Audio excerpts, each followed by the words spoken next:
मत जाइए महाकुंभ अगर आपसे 8 से 10 किलोमीटर चला नहीं जाता। 3 बार महाकुंभ में आग लगी, 2 बार भगदड़ मची और उस भगदड़ में बहुत सारी मौतें हुई। ये जानते हैं फिलहाल महाकुंभ मेला की व्यवस्था क्या है।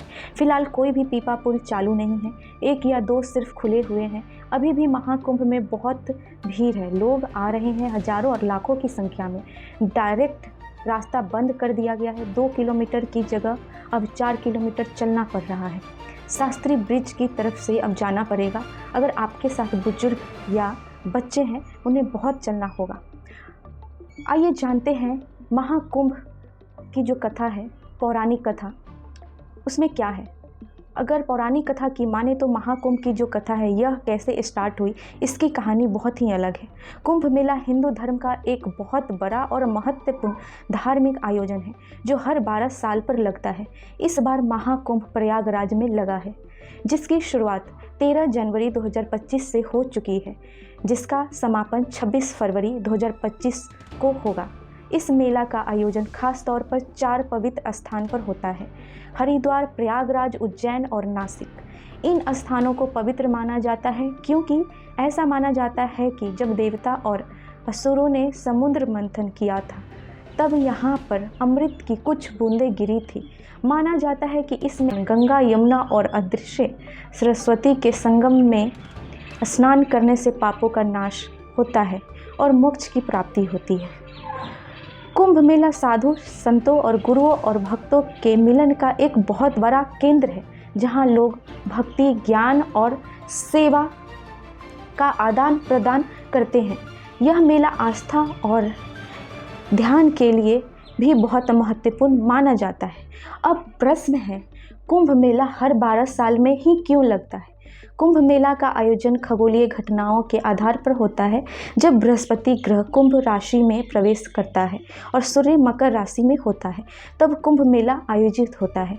बृहस्पति को अपनी कक्षा में 12 साल का समय लगता है, इसलिए कुंभ मेला हर 12 साल में एक बार आयोजित होता है।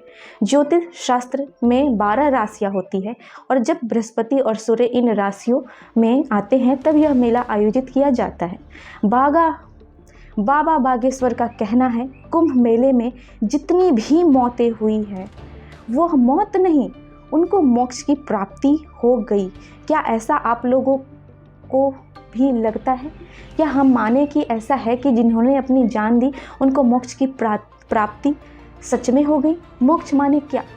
मोक्ष की अगर सरल भाषा में इसका मतलब है कि जन्म और मृत्यु के चक्कर से आज़ाद हो जाना और मरते समय आपके मन में कोई इच्छा ना होना। अगर इच्छा हो तो फिर से आपको अगला जन्म लेना ही पड़ेगा।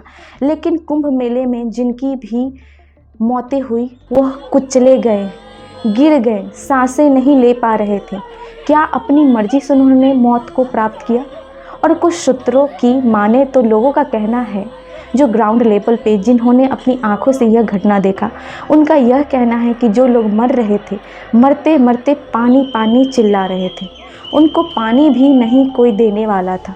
तो क्या यह सच में मोक्ष है या एक बहुत बड़ी दुखद दर्दनाक घटना है जो लोगों के भगदड़ से होने के कारण और वीआईपी ट्रीटमेंट को ज़्यादा इम्पोर्टेंस देने के कारण यह सारी घटनाएं हुई? लोगों के लिए कम से कम रास्ता खोला, आम जनता के लिए और वीआईपी के लिए बहुत रास्ते। अगर पौराणिक कथा की माने तो संगम में नहाने से पापों से मुक्ति हो जाती है। यह भी तो सवाल हम अपने आप से पूछे, क्या कोई क्रिमिनल जो बहुत सारी मौतें कर चुका है या कोई रेपिस्ट अगर यह संगम में नहा ले तो क्या वह भी अपने पापों से मुक्त हो सकता है? अगर आप बहुत सारी वीडियो में देखेंगे तो लोग जा रहे हैं संगम में, फूल, मालाएं, अगरबत्ती, धूप चढ़ा रहे।